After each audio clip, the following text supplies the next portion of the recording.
आचार्य श्री महाश्रमण जी पावन चरणम कोटि कोटि वंदन। सदैव मुनिषि के पावन चरणम भावरा वंदन।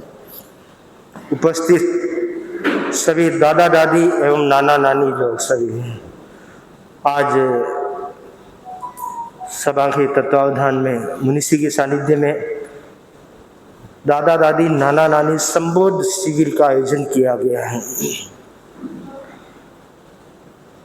जीवन में खुशहाली आए, जीवन और अधिक सरल बने, जीवन परेशानियों से मुक्त रह सके, आदमी दुख के संवेदन से मुक्त रह सके। समस्या जीवन में कभी भी आ सकती है, परंतु आदमी दुखी नहीं बने। परेशानियां किसी के भी जीवन में आ सकती है, क्योंकि हमारा जीवन बहुत कुछ कर्म के साथ जुड़ा हुआ है, पुरुषार्थ के साथ जुड़ा हुआ है। तो उन सारी परिस्थितियों में हम अपना संतुलन कैसे बनाए रख सकें, इस दृष्टि से आज एक तरह का प्रशिक्षण शिविर का आयोजन किया गया है। तो शिविर की शुरुआत में सर्वप्रथम मंगलाचरण के लिए मैं आमंत्रित करूंगा दादा दादी बजरंग जी डांगा, लक्ष्मीपत जी और गुलाब जी।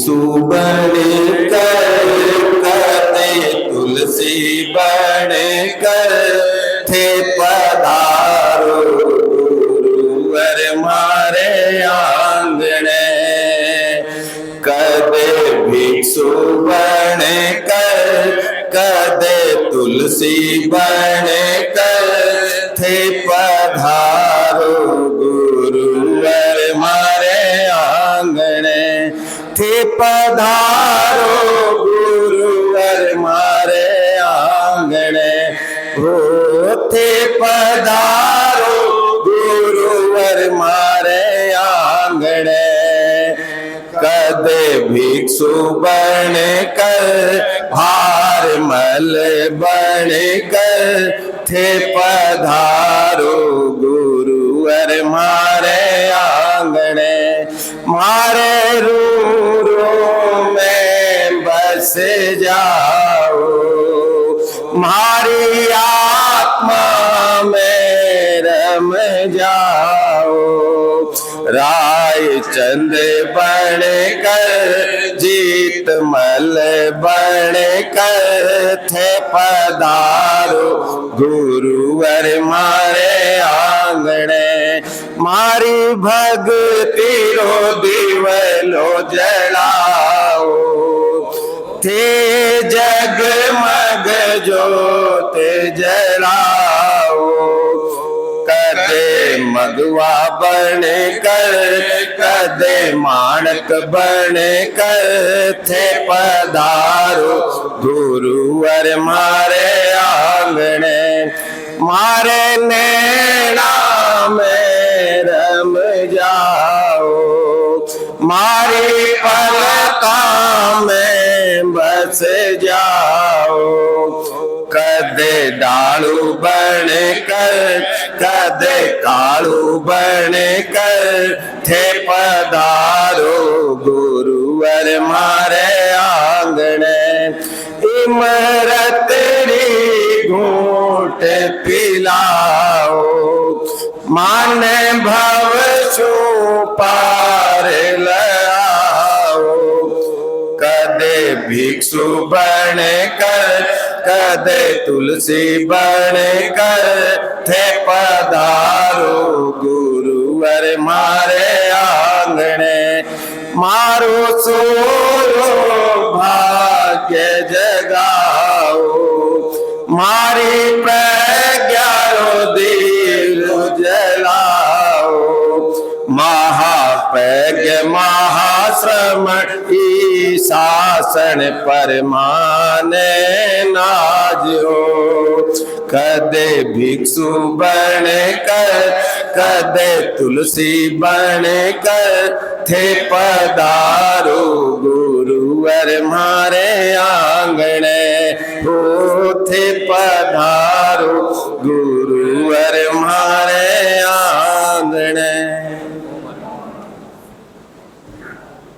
आमंत्रित करूंगा सभा के अध्यक्ष लक्ष्मीपत जी बाफना को कि वे आज की इस अवसर पर उपस्थित सभी दादा और दादियों का स्वागत। वंदन ज्योतिपुंज युग प्रधान आचार्य श्री महाश्रमी जी के चरणों में भावरी वंदना। यहाँ विराजित मुनि श्री जिनेश कुमार जी एवं सहवर्ती मुनिवंद के चरणों में वंदना। आज इस दादा दादी नाना नानी संभव शिविर में पधारे सभी दादा दादी नाना नानी सभी से सादर जय जिनेन्द्र। मुनिश्री की विशेष प्रेरणा से आज मुनिश्री के सानिध्य में दादा दादी नाना नानी का संभव शिविर रखा गया है। मैंने तो कलकत्ता में कभी 30-35-40 साल से कहूँ, मैंने तो ये शिविर आज पहली बार मेरे जीवन में देखा है। तो मैं मुनिश्री के प्रति अनंत कृतज्ञता ज्ञापित करता हूँ कि इस टाइप के शिविर आपने रखे, अब हमारे जैसे बुजुर्ग लोगों में आपने जोश भर दिया है। आप सभी शिविर पधारे, मैं आपका स्वागत करता हूँ, आपका अभिनंदन करता हूँ। आप सभी अनुभवी हैं, आपने अपने अनुभव से अपने परिवार में संस्कारों का बीजारोपण किया है और अपने सारे पुराने संस्कार अपने बच्चों को आपने बताया है। मैं आज के इस दादा शिविर में मुनिश्री से प्रेरणा पा करके हमारे जो अनुभव है उसमें और प्रेरणा बनेगी और अपना जो संस्कार देने का जो सिस्टम है और मजबूत होगा। इसी के साथ ओम आराम।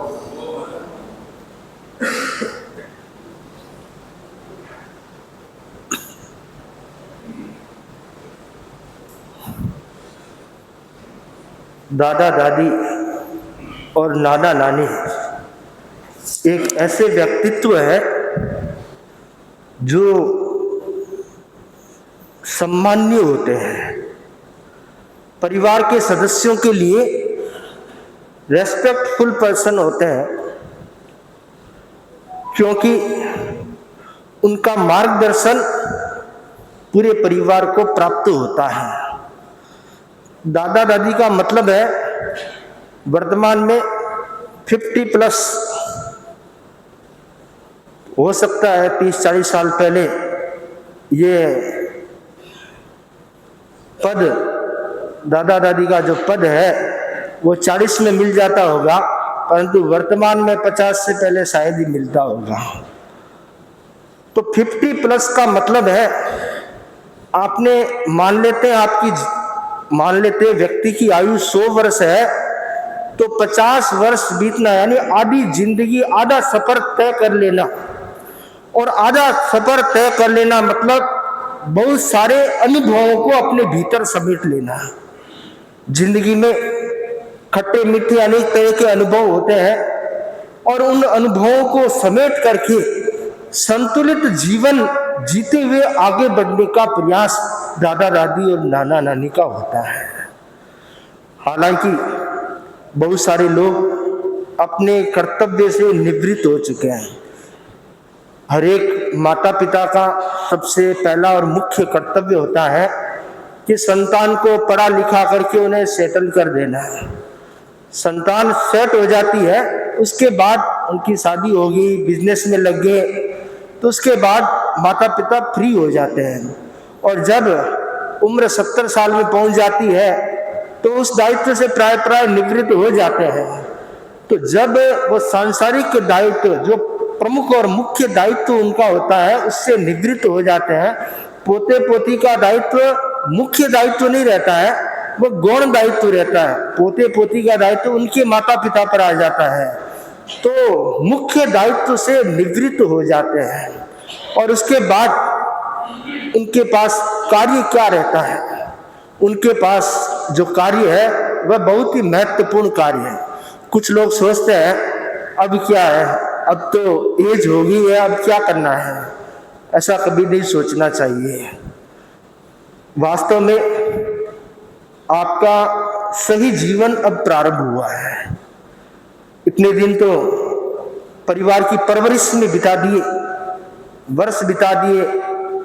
अब जो है वो आपके स्वयं का जीवन जीने का समय प्रारंभ हुआ है। दायित्व से निवृत्त होकर आप अपने जीवन को किस प्रकार ढालते हैं। तो सबसे पहले है कि हमारे मन में हमेशा अपने प्रति आत्मविश्वास बना रहे। आत्मविश्वास दिए नहीं, कई कई लोगों को इस अवस्था में बीमारियां घेर लेती है। किसी को बीपी है, किसी को शुगर है, किसी को कोई और हार्ट की प्रॉब्लम है, किसी को कुछ प्रॉब्लम है। देखो शरीर है तो बीमारियां संभव है, आज नहीं तो कल आ सकती, उसके लिए हमेशा तैयार रहना चाहिए।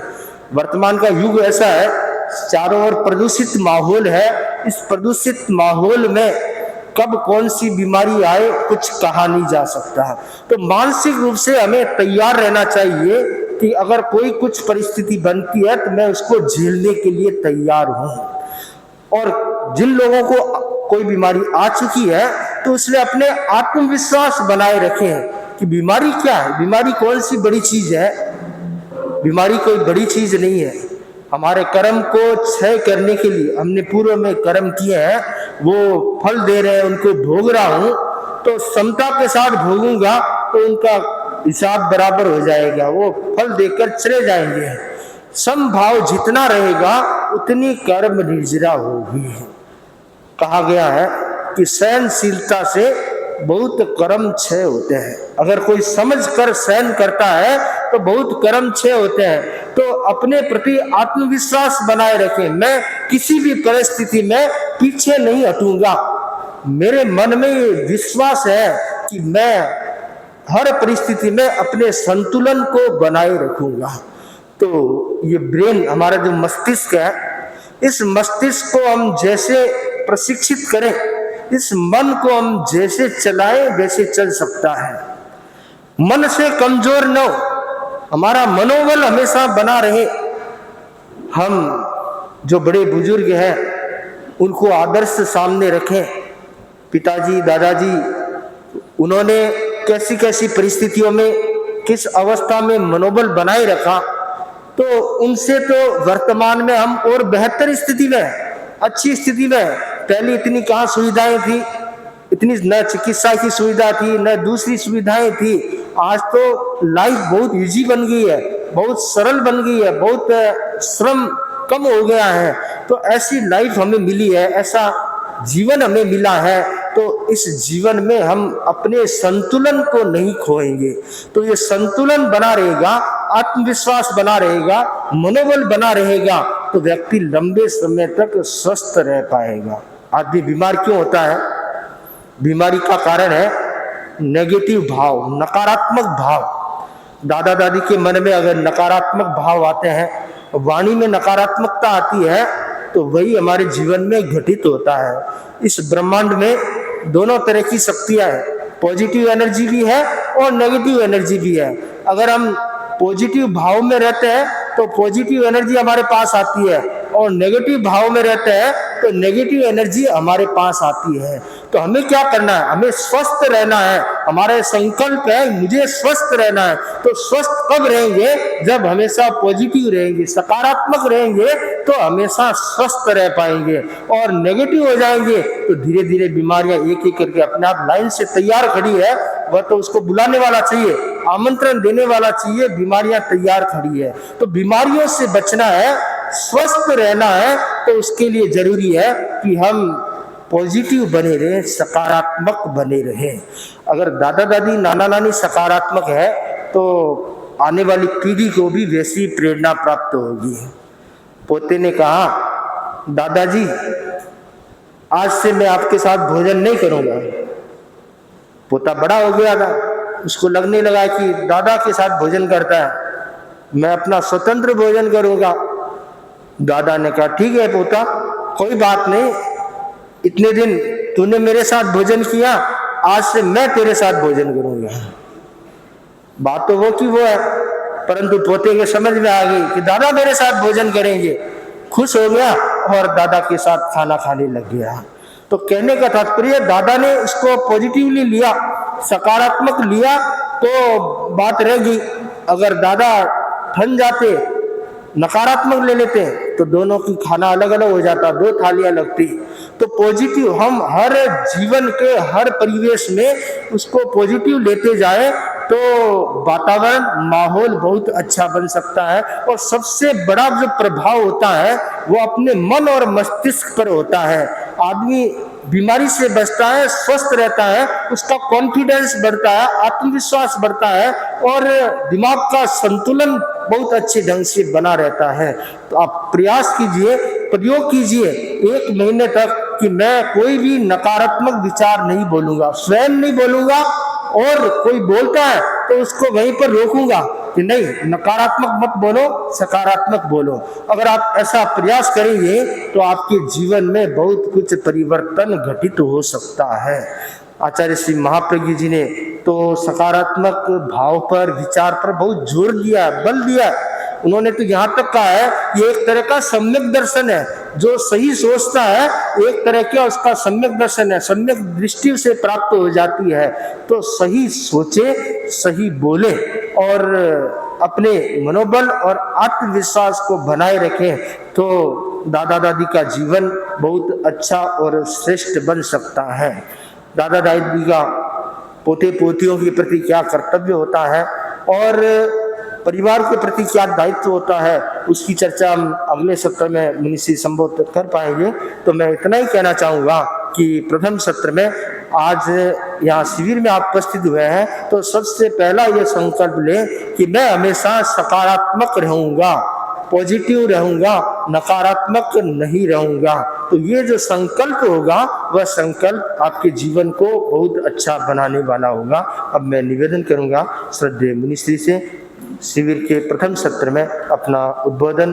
वंदन मुनिवृंद, उपस्थित दादा दादी, नाना नानी, संबोध शिविर में भाग लेने वाले भाइयों और बहनों, जिस रिश्ते के उच्चारण के साथ ही आदर और वात्सल्य का भाव जागृत होता है वह रिश्ता है। दादा दादी, नाना नानी का जो पोते पोतियों और दोहिते दोहितियों के सबसे करीब होते हैं वे होते हैं दादा दादी, नाना नानी।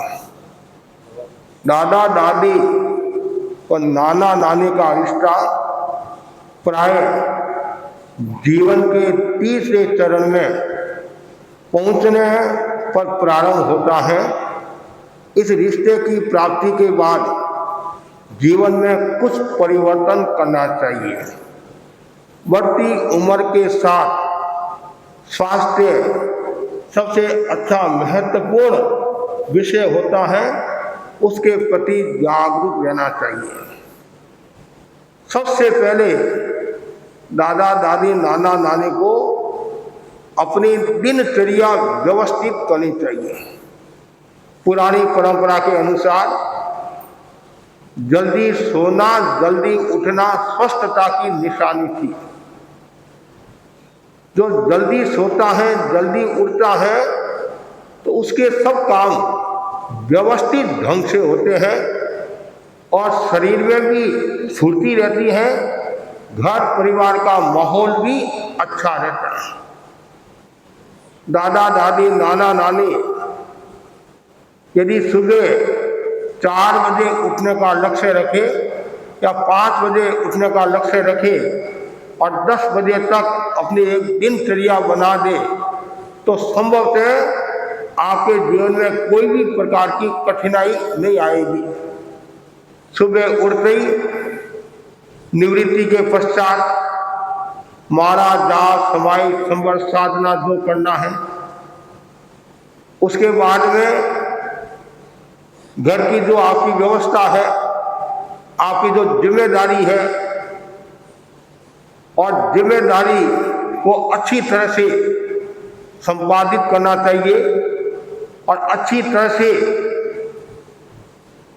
संभालना चाहिए।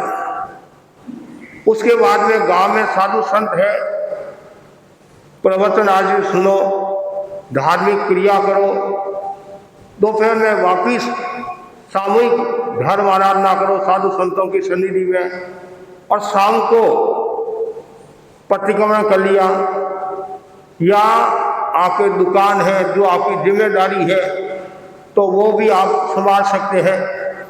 और रात को सोने के पहले पूरे परिवार के साथ में एक संगोष्ठी करनी चाहिए। रोजाना नहीं कर सकते हैं तो कम से कम सप्ताह में एक बार या महीना में एक बार जरूर करना चाहिए। इससे क्या है, जो परिवार के सदस्यों के मन में यदि कोई अन्यथा का भाव है, कोई बुरा भाव है या और कोई समस्या है, तो जो बड़े बुजुर्ग है, दादा दादी है, वो समस्या का समाधान दे सकते हैं। बहुत जरूरी है गोष्ठी। यदि परिवार को शक्तिशाली बनाना है और आपके अंडर में रखना है तो ये गोष्ठी बहुत जरूरी है। सुख दुख की बात सुनना चाहिए। तो ये पूरी दिनचर्या और सोने से पहले आत्मनिरीक्षण करना, दिन भर में मैंने क्या किया है। ग्राहक के साथ में कोई अन्याय तो नहीं किया, किसी को मैंने कटु वचन तो नहीं कहा, घर के सदस्यों के साथ में कोई दुर्व्यवहार तो नहीं किया, आवेश में आकर मैंने किसी को कटु वचन तो नहीं कहा, या मन में कोई पाप का भाव तो नहीं आया। निरीक्षण करना। जिसके साथ में मन मुटाव हुआ है, बोलचाल हुई है, पहले खमत खामड़ा करके बाद ही योग निद्रा में जाना चाहिए। नहीं तो कब आयुष्य का बंधन हो जाए पता नहीं चलता है। तो दिनचर्या यदि आपकी व्यवस्थित है, आज भी कुछ ऐसे लोग हैं जिनकी दिनचर्या एकदम व्यवस्थित है, मतलब समाज के लिए मुझे इतना समय देना है, परिवार के लिए मुझे इतना समय देना है, और आत्मा के लिए मुझे इतना समय देना है, और संघ के लिए मुझे इतना समय देना है। तो सबसे पहले दिनचर्या आपकी व्यवस्थित। लेकिन आजकल क्या दादा दादी नाना नानी भी सूर्योदय के बाद में उठने लग गए। वो सोचते वो काम तो कुछ है नहीं, वो काम वाली आती है या और कुछ काम करने वाले तो करे क्या, रात को देर से सोते हैं, 11-12 बजे सोते हैं और सुबह 7-8 बजे 9 बजे उठते हैं। सब तो नहीं उठते, कोई कोई उठता है, लेकिन वो अब जो सुबह सूर्योदय के बाद में जो उठता है उसके घर में दरिद्रता का निवास होता है। ऐसा बड़े संत मोहनलाल जी स्वामी फरमाते थे। क्यों? जो ऑक्सीजन है वो ऑक्सीजन आपको मिलता नहीं है, सूर्य की किरण आपको मिलती नहीं है। व्यक्ति केवल धन से दरिद्र नहीं होता है, विचारों से भी दरिद्र होता है, भावों से भी दरिद्र होता है। तो इसलिए कोशिश ये करनी चाहिए सूर्योदय के पहले जो उठता है उसका स्वास्थ्य भी अच्छा रहता है। और देर रात से सोना और सूर्योदय के काफी बाद में उठना तो शरीर पर बुरा असर पड़ता है। दूसरा है खाद्य संयम। एक अवस्था प्राप्त होने के बाद में दादा दादी को खाने का संयम रखना चाहिए। लेकिन आजकल क्या है, ऐसा कहा जाता है बच्चा और बूढ़ा एक बराबर है।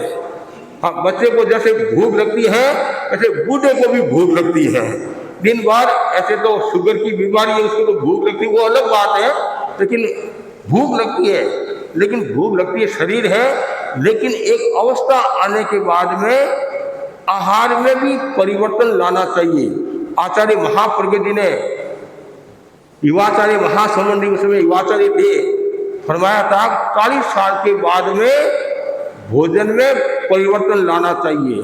और 40 से 50 में क्या खाना, 50 से 60 में क्या खाना, पूरा का पूरा उन्होंने बताया। क्या दवाई लेना, आयुर्वेदिक दवाई आदि लेना।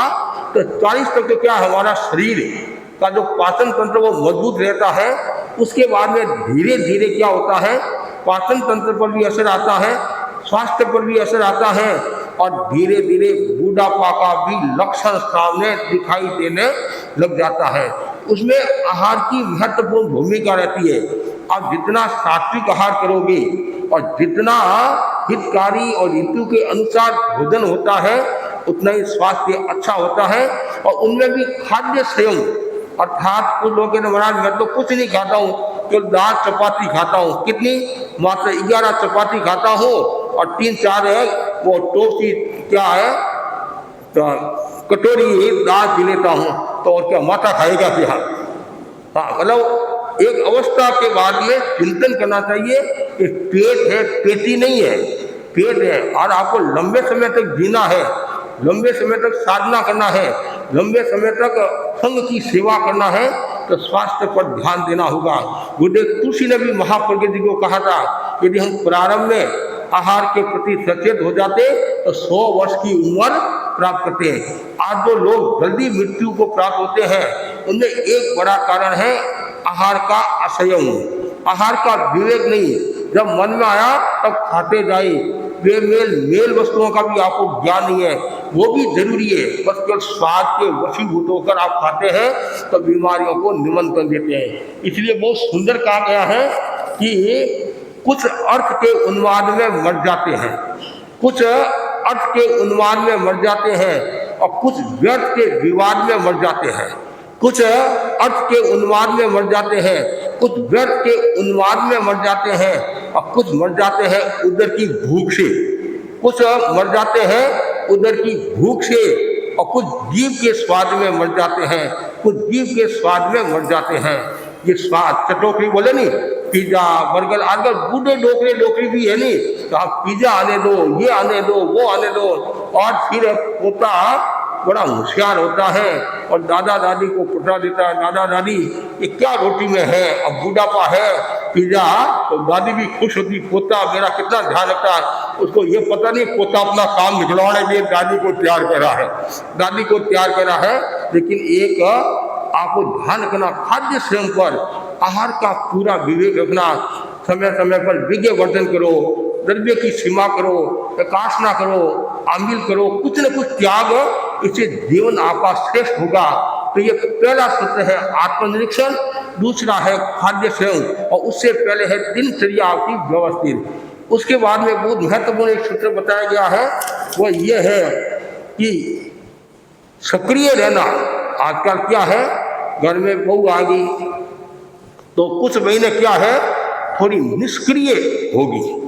कारण क्या है, महाराज मैं अब सासू हो गई हूँ, जब मेरी सासू थी तो मेरे पास में खूब काम करवाती थी, अब मुझे सासू का दर्जा मिला है और मैं बहू को काम करवाती हूँ। ध्यान रखना कि थोड़ा नहीं पड़ जाए, वो पहले वाला जमाना नहीं है, वो उसमें वो कलाएं भी थी वो के पास में काम करवाने की, और आपके भीतर में भी डर था, पीर का भी डर था और भी डर था।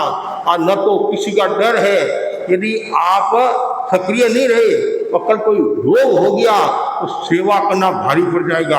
आज वर्तमान की जो हम परिस्थिति देख रहे हैं, पोता पोती बेटा बेटी, कोई लंदन है, कोई अमेरिका है, कोई कनाडा है, तो आप उनके भरोसे मत रहो, खुद को सक्रिय रहना। सक्रिय रहोगे तो आपको सब पूछेंगे और आप निष्क्रिय होगे तो आपको कोई पूछने वाला नहीं है। इसलिए बुरा दादा दादी हो गए हैं और ज्यादा सक्रियता, क्यों, पद मिल गया है आपको। क्या पद मिला है, दादा दादी का। ये हर किसी व्यक्ति को पद नहीं मिलता है, हर किसी व्यक्ति को पद नहीं मिलता। आपको सौभाग्यशाली सामाजिक दृष्टि से आपको ये पद मिला है। इसलिए कहा जाता है दादा दादी घर के कल्प वृक्ष है, घर के क्या है, कल्प वृक्ष है, चिंतामणि रत्न के समान है। तो दादा दादी जितने स्वस्थ रहेंगे, जितने सक्रिय रहेंगे, उतना ही घर परिवार में आनंद की अनुभूति होगी और घर में खुशहाली बनी रहेगी। उसके बाद में मौन का अभ्यास, ये भी जरूरी है। एक अवस्था आने के बाद मौन भी करना चाहिए। जितनी ज़्यादा मौन होगी उतना ही आपका जीवन अच्छा होगा, कर्म निद्रा होगी, वाणी का संयम होगा, ऊर्जा मिलेगी। और ज़्यादा बोलोगे तो क्या होगा, लोग एलर्जी करेंगे, लोग तो एलर्जी करेंगे, घर वाले भी आपसे दूर रहेंगे। अपार पदार्थ दो तो ज़्यादा आदमी घर में बोलता है तो घरवाली भी कह देती है और थोड़ी देर के लिए दिनेश कुमार जी आए हुए हैं, व्याख्यान सुनकर आ जाओ। अब व्याख्यान सुनने की प्रेरणा दी और वो तो अच्छी बात है, लेकिन साथ में वो स्वार्थ का भाव है कि यहाँ से चले जाए तो वो फिर दूसरा हो जाता है। यदि आपने निर्जरा की दृष्टि से यदि प्रेरणा दी है तो रूप अलग होता है, लेकिन ऐसी नौबत क्यों आए, हम पहले ही मौन कर ले। आप जानते हैं मौन में तो फायदा ही फायदा है। कहते हैं एक गरम दूसरा नरम तब रहे घर की शर्म, और एक गरम और दूसरा भी गरम फिर फूटे करम। दोनों एक सिर के हो जाते हैं तो क्या है, आसपास के पड़ोसी भी इकट्ठे हो जाते हैं कि आज क्या बात है।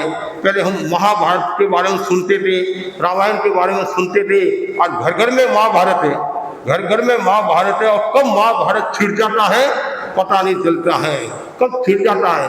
पहले तो सैन्य की शक्ति भी थी, लेकिन आज सैन्य की शक्ति भी कम हो गई है, इसलिए मौन का अभ्यास जरूरी है। और जितनी ज़्यादा मौन करोगे उतना ही आपका जीवन निर्मल और पवित्र होगा। और मौन में फायदा ही है, नुकसान तो है ही है।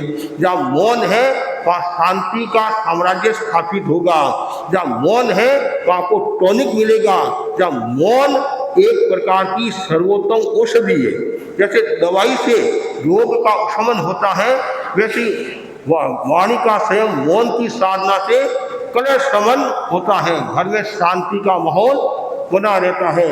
और साथ साथ में कुछ ये भी ध्यान रखना, योगासन, ध्यान, मंत्र साधना का भी प्रयोग करना चाहिए। इससे क्या होगा, आपका शरीर भी स्वस्थ रहेगा, मन भी स्वस्थ रहेगा। जैसे छोटी छोटी मैं आपको बातें बताता हूँ तो आप ध्यान से सुनना। स्वास्थ्य संबंधी क्या आजकल क्या है, शरीर में नाना प्रकार के रोग शुरू हो गए हैं। कब कैंसर हो जाता है, कब किडनी पर असर आ जाता है, कब हार्ट पर असर आ जाता है, पता नहीं चलता है। पहले तो शुद्ध भोजन था। पहले क्या था, शुद्ध भोजन था, देसी घी। और आज देसी घी खाने के लिए लोग तैयार नहीं होते हैं। डालडा घी खाने के लिए तैयार हो जाएंगे, तो देसी घी जल्दी से खाने के लिए तैयार नहीं है। और दूध भी पौष्टिक होता था, और दूध भी कैसा है, बहुत फर्क पड़ गया। हर चीज में फर्क पड़ गया। बाजरी में फर्क पड़ गया। आज से 20-30 साल पहले बाजरी का जो स्वाद था और आज के स्वाद में रात दिन का अंतर हो गया। पहले बाजरी की जो रोटी आप बनाते थे वो चूल्हे पर बनाते थे, और वो रोटी आज आप तवे पर बनाते हैं। रात दिन का अंतर है, समय समय की बात है। लेकिन योग साधना के द्वारा आप अपने शरीर को स्वस्थ बना सकते हैं। जैसे किसी के वायु की बीमारी है, गैस बहुत होती है आजकल, जब घूमना फिरना कम हो गया, पर भोजन किया, दुकान गए और दुकान से वापस घर आए, भोजन किया, पानी पिया, टीवी देखी और सो गए, उसे क्या होता है, पेट में वो गैस का रूप शुरू हो जाता है। अब जिसके गैस रहती है उसको वायु जो रोग है, र के ऊपर बिंदी रंग रंग रंग रंग रंग का प्रयोग करना चाहिए 5-10 मिनट। इससे क्या होगा, वायु आपके कंट्रोल में रहेगी। किसी के चिड़चिड़ापन, एक अवस्था आने के बाद में चिड़चिड़ापन भी शुरू हो जाता है। किसको तो घर की परिस्थितियाँ ऐसी हो जाती है। आजकल क्या है, अर्थ की समस्या रहती है, पढ़ाई की समस्या रहती है। पहले अर्थ की इतनी समस्या नहीं थी, पढ़ाई की इतनी समस्या नहीं थी। पहले 5 भाई और 1 दुकान, और आज 1 भाई और 5 दुकानें हैं। तो फिर आदमी तनाव में रहता है, चिड़चिड़ा हो जाता है, इधर भी हाथ मारता है, इधर भी हाथ मारता है, फिर कुछ मिलता नहीं है, फिर कभी कभी आत्महत्या भी कर लेता है। तो स्वभाव इतना चिड़चिड़ा हो जाता है। तो उसके लिए क्या करना चाहिए, रूम हमें रूम रूम रूम का प्रयोग करना चाहिए। इससे आपका चिड़चिड़ापन दूर होगा। और साथ साथ में जिनके ये सिर दर्द की बीमारी रहती है, डायबिटीज की बीमारी रहती है, तो ओम का प्रयोग करना चाहिए। ओम ओम ओम ओम ऐसे 10 मिनट, इससे भी बहुत फर्क पड़ता है। और साथ में जिनके हृदय की बीमारी है, हृदय रोग की बीमारी है, रांग रांग रांग रांग का प्रयोग करना चाहिए। जिसके एसिडिटी की बीमारी है, वंग वंग वंग वंग का प्रयोग करना चाहिए। जिसके कमर दर्द रहता है, रांग रांग रांग का प्रयोग करना चाहिए। जिसके अनिद्रा, जिनको नींद नहीं आती है, ये भी एक बहुत बड़ी बीमारी है। कई कारण है नींद नहीं आने के। एक तो अवस्थागत भी हो सकता है, एक बीमारी के कारण भी हो सकता है, एक घर की व्यवस्था को लेकर भी कभी कभी नींद उड़ जाती है, टेंशन में आदमी आ जाता है। तो उसके लिए रूम रूम रूम रूम का प्रयोग करना चाहिए।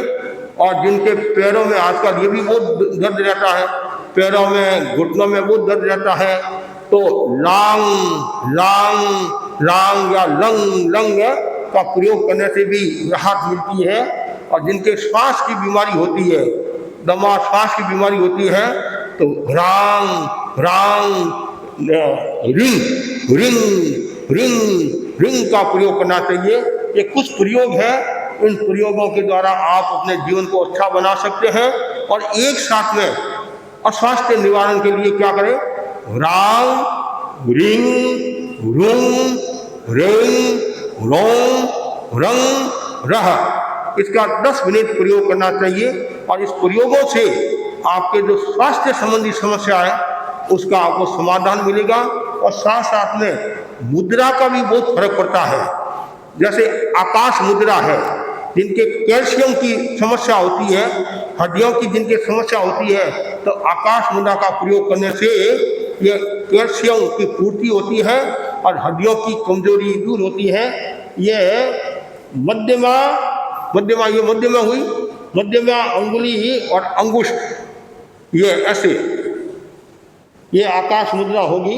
इसको देखिए आकाश मुद्रा, और ये आकाश है मध्यमा अंगुली का अग्रभाग अंगुष्ठ, और ये मिलाकर और तीनों अंगुलियां सीधी ऐसे, इसको बोलते हैं आकाश मुद्रा। ये कैल्शियम की पूर्ति करता है। और अपान वायु मुद्रा, अपान वायु मुद्रा, ये अपान वायु मुद्रा है। जिनके हार्ट की तकलीफ होती है, जिनका हार्ट कमजोर होता है, उसके लिए रामबाण औषध का काम करती है। और साथ में अनुलोम विलोम प्राणायाम करने से श्वास की भी तकलीफ होती है और हार्ट भी मजबूत होता है। और प्राण मुद्रा, ये जो प्राण मुद्रा है, प्राण मुद्रा करने से प्राण शक्ति प्राप्त होती है और ऊर्जा का विकास होता है। जिनके वायु मुद्रा, ये है वायु मुद्रा, वायु मुद्रा, जिनके गैस की तकलीफ है, गठिया वायु की तकलीफ है, तो उसमें ये बहुत राहत देने वाली होती है, ऐसा कहा गया है। कंपन है, घुटने में है, साहित्यिका में यह मुद्रा बहुत उपयोगी ऐसा बताया गया है। और सूर्य मुद्रा, सूर्य मुद्रा क्या? अंगुष्ठ और ये अनामिका, अंगुष्ठ ये अनामिका, ये करने से क्या होगा? ललाट तेजस्वी होता है, ललाट तेजस्वी होता है और भारीपन दूर होता है, पाचन तंत्र मजबूत होता है और कब्जी दूर होती है।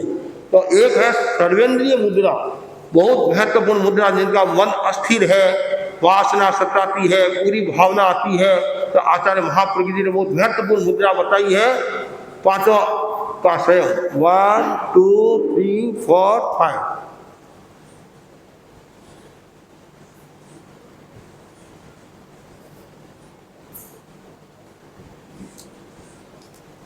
ओम शांति। हाँ, तो ये कुछ मुद्राएं और कुछ आसन, आसन में ताड़ासन, कोणासन, पाद हस्तासन, शशांक आसन, पश्चिमोत्तान आसन, उत्तान पाद आसन, हल्के हल्के कान की क्रिया, आंख की क्रिया, पेट की क्रिया, ये करने से भी आपका स्वास्थ्य। और आजकल तो लोग घूमने के लिए भी खूब जाते हैं, वॉकिंग, और डॉक्टर भी कहते हैं, और कालगुणी राव ने तो इतना कहा था, मेरे साधु के कभी हार्ट अटैक नहीं आएगा। क्यों नहीं आएगा? आहार विहार निहार, गोश्री के लिए जाता है, विहार करता है। और पुराने समय में निहार बाहर जाते थे, पंछी समिति बाहर जाते थे, तो जिनका घूमना सही है, वॉकिंग है, व्यवस्थित तरीके से, ऐसे घूमना अलग बात है, मजदूर की तरह, वो अलग बात है। और व्यवस्थित ढंग से और मर्यादा के साथ में यदि ये क्रिया घूमना आदि होता है तो स्वास्थ्य पर भी असर आता है और मन पर भी असर आता है। आपका स्वास्थ्य भी अच्छा रहेगा और मन भी अच्छा रहेगा।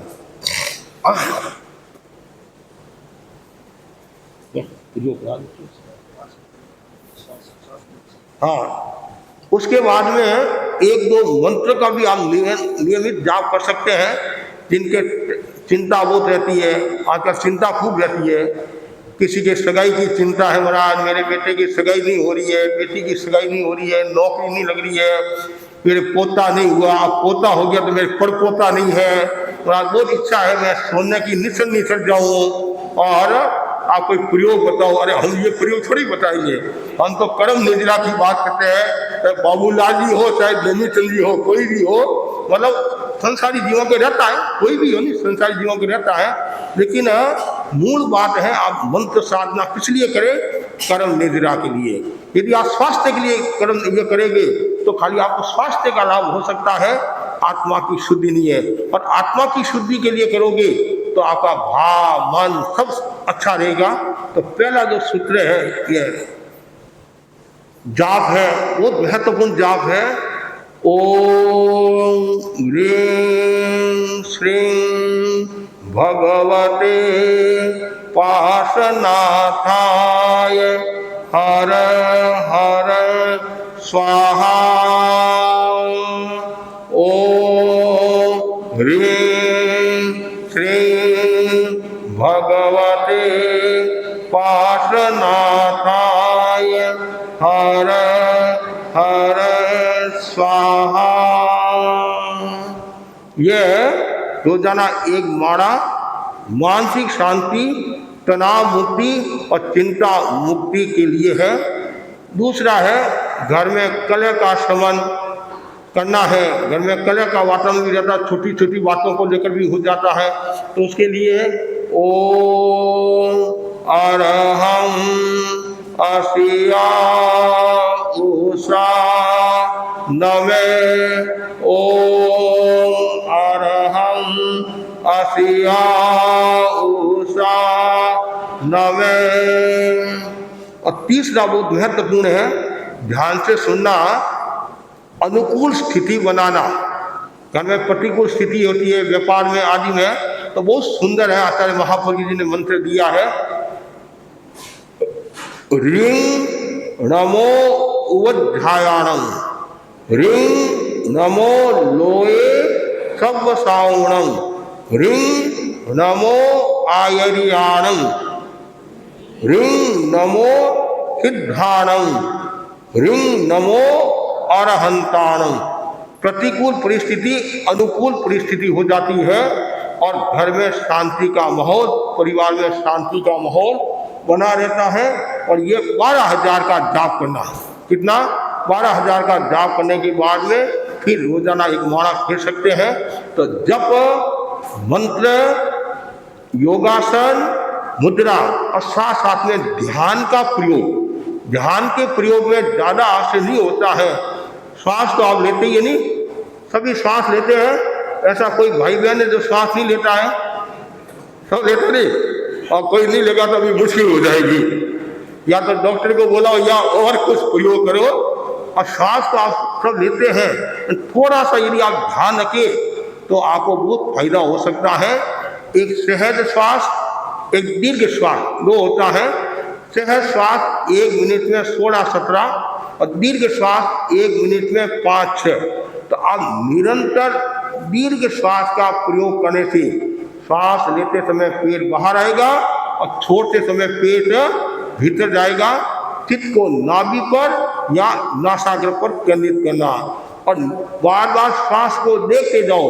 तो ये श्वास का प्रयोग करने से कितनी बड़ी आपको ऊर्जा मिलेगी। जिनके पेट की समस्या है, समाधान। जिनके टेंशन की समस्या है, समाधान। जिनका मन चंचल रहता है, काम वासना में रहता है, मन शांत होगा। ज्ञाता दृष्टा भाव का विकास होगा, मेमोरी बढ़ेगी। आजकल मेमोरी की भी समस्या है, तो उसके लिए भी मंत्र है, ओम नमो नारस्य, ओम नमो उवध्यायाणं, ओम ऐं ओम बीज मंत्र है, सरस्वती मंत्र। तो ये दीर्घ श्वास का प्रयोग। और पहले तो कायोसर्ग, फिर दीर्घ श्वास का प्रयोग, उसके बाद में ज्योति केंद्र पर सफेद रंग का ध्यान। जिनको क्रोध आता है वो क्रोध शांत होता है, मन में प्रसन्नता का वातावरण रहता है। तो ये आप 10 मिनट 15 मिनट ध्यान का भी प्रयोग कर सकते हैं। और लास्ट में एक है अनुप्रेक्षा। अनुप्रेक्षा से भी बहुत फायदा होता है। एक एरिया निरंतर सहिष्णुता की अनुप्रेक्षा करे, सहिष्णुता की अनुप्रेक्षा करे तो भी आपके जीवन में आमूल चूल परिवर्तन आ सकता है और आपकी दिशा और दशा बदल सकती है। और जो आपके विरोधी है और जो आपसे नफरत करते, घृणा करते हैं, वो भी आपके अनुकूल हो जाएंगे। कारण आपका मन शांत हो गया तो सब अनुकूल हो जाएंगे। और मन को शांत करने के लिए, क्रोध को कंट्रोल में करने के लिए क्या करना? ओम नमो अरहंताणं साथ में ओम शांति प्रशांति सर्व क्रोधोपशमने स्वाहा। ये प्रयोग करने से भी आपके जीवन में बहुत बदलाव आएगा।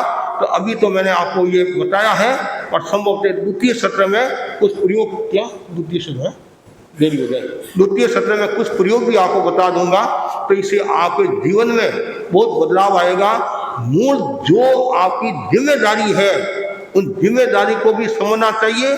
और दूसरी बात है, दादा दादी नाना नानी यदि पावरफुल है तो आपके सदस्य भी पावरफुल होंगे।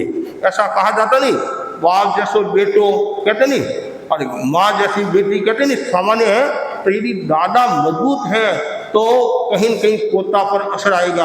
क्योंकि मूल प्रति ब्याज प्यारा होता नहीं, मूल प्रति ब्याज प्यारा होता है।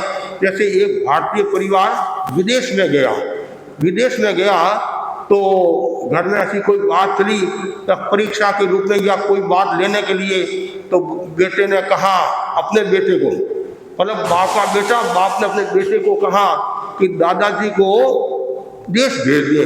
अब दादाजी आप काम तो है नहीं है, निकम्मे बैठे, कुछ काम तो करते नहीं है। जैसे ये कहा, दादा के बारे में सुनकर पोता बोला, पिताजी क्या बात करते हो आप, दादा को देश में?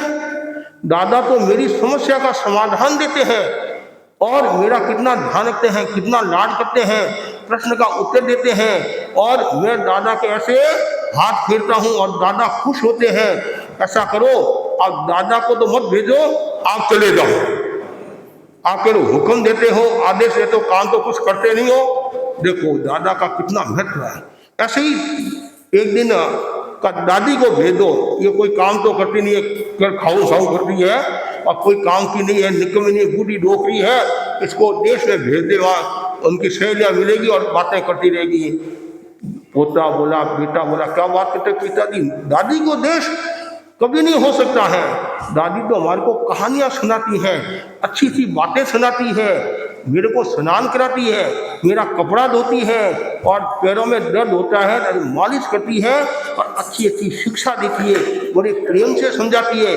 आप ऐसा करो, मतलब दादी की बजाय मेरी माँ को भेज दो, ताकि ये यहाँ शांति हो जाएगी। मतलब दादा दादी का कितना महत्व है, और दादा दादी का महत्व दादा दादी के हाथ में है। आप महत्व बढ़ा भी सकते हैं और आप महत्व घटा भी सकते हैं। तो मैं सभी के प्रति यही आध्यात्मिक मंगल कामना करता हूँ कि दादा दादी है तो अनुभवों का कोष है और शक्ति देने वाले टॉनिक है। दादा दादी टॉनिक है, ये टॉनिक लेने से तन की बीमारी दूर होती है, और दादा दादी जो टॉनिक देते हैं तन की बीमारी के साथ में मन और भाव की बीमारी भी दूर होती है। आज घर में बड़े बुजुर्ग लोग होते हैं तो घर में शांति है। दादा दादी कुछ भी नहीं करे तो भी बहुत बड़ा सहारा है। जैसे वृक्ष है, फल नहीं देता है, छाया देता नहीं देता है, तो वैसे दादा दादी कुछ भी नहीं करते हैं, लेकिन उनकी छत्र छाया में रहने वाला और सुख को प्राप्त होता है, आनंद को प्राप्त होता है। घर में बड़े बुजुर्ग दादा दादी नाना नानी है तो टेंशन नहीं रहता है, समस्या का समाधान देते हैं। तो दादा दादी नाना नानी का समान हमारा समान है, संस्कृति का समान है। और दादा दादी भी अपने कर्तव्य के प्रति जागरूक रहे, और उनके जो परिवार के सदस्य हैं वो दादा दादी नाना नानी के प्रति भी सजग रहे। समय समय पर दर्शन कराना, गुरु दर्शन कराना, उनकी मनोभावना के अनुकूल कार्य करना, समय पर उनको यदि भोजन मिल जाता है और रात्रि भोजन त्याग है तो उनमें सेवा करना, तपस्या में सेवा करना, धर्म आराधना में सेवा करना, तो बहुत फर्क पड़ता है। इसी आशा के साथ ओम आ रहा हूँ। ये हमारा पठन सत्र का कार्य पूरा हुआ।